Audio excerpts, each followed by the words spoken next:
KJ Motors, back in the DeLorean. Okay, we're starting refitment now.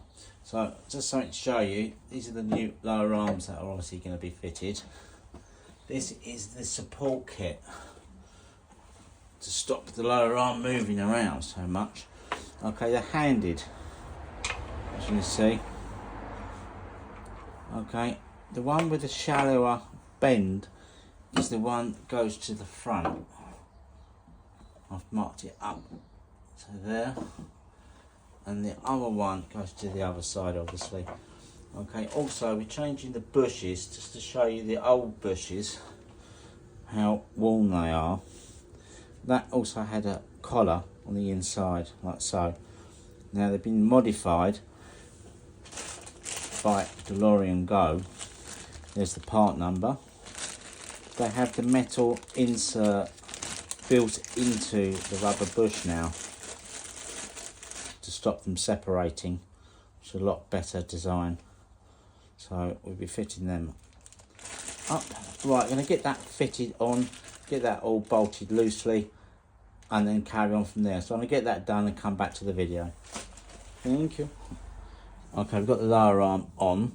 I found the best way of doing it was just get the bushes into the lower arm first for the roll bar, get the nut on loosely just to hold it all there, then get the first arm in position as tight as you can, then pull the bolt through, because obviously it fouls on the steering rack boot.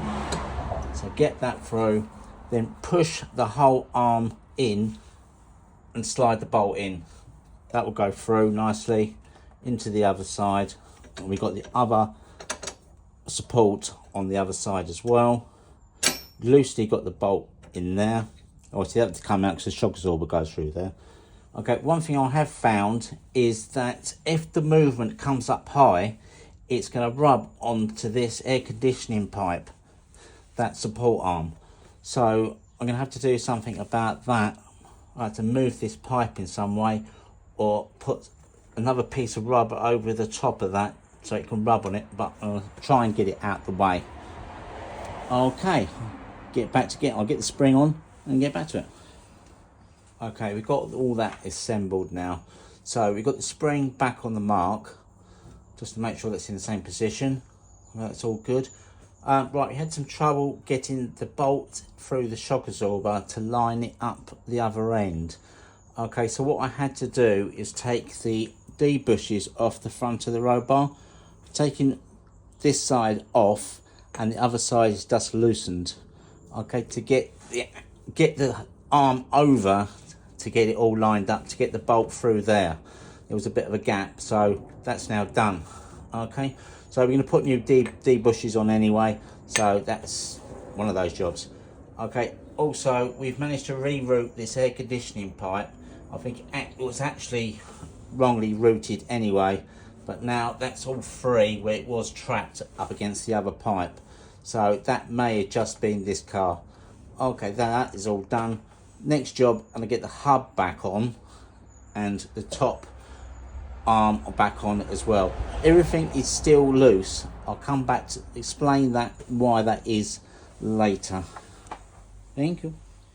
Okay, we've got the hub on now and the top arm. We've got the castle nut on the top, lock nut, with the split pin for it to lock that so it doesn't come undone. On the bottom we've got the more modern type nylock nut, obviously because it's got a new lower arm. So that's all good, they're all done up. Right, what we're going to do now is we're going to put the jack under the lower arm with a piece of wood so we don't scratch it. Bring the weight off the axle stand with the jack on the lower arm. Okay, so that will make all the bushes in the right position, as if the road wheel was on and it was sitting on the road. So as it is at the moment, if you were to do the bushes up now and then drop it down onto the floor, the bushes will be on under strain from the start. So we're going to get it into normal road position first and then tighten all the bolts up. Okay, I'm going to do that now, get them torqued to spec and come back to it. Okay, this side virtually done.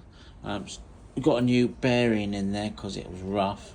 Still trying to locate the cap, bearing cap for the end. Trouble locating that at the moment. But that's virtually done. We're now going to refit the brake pads. We're going to use Worth brake lube, just assembly lube. It's really good, this stuff. You'll need a little bit. Just put it on the edges of the brake pads only, and a tiny bit on the back. So all it needs. That's going to get done, and then re-bled. Track weight it back on, obviously. So I'm just using it so we can move it around freely. That's that with this side done, and then we'll go again on to the other side. Back soon.